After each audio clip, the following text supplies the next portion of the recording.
Oke teman-teman, kita sekarang ada di workshopnya PT Weiss Tech, di mana kita ada beberapa fasilitas untuk pengerjaan dengan machining.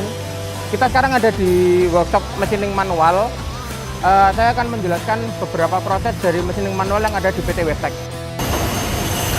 Ini adalah salah satu mesin yang ada di PT Weiss Tech, yaitu mesin bubut manual. Mesin ini digunakan untuk benda kerja yang berbentuk silinder. Kita biasa mengerjakan benda dengan material nilon, kemudian stainless, dan juga matte steel.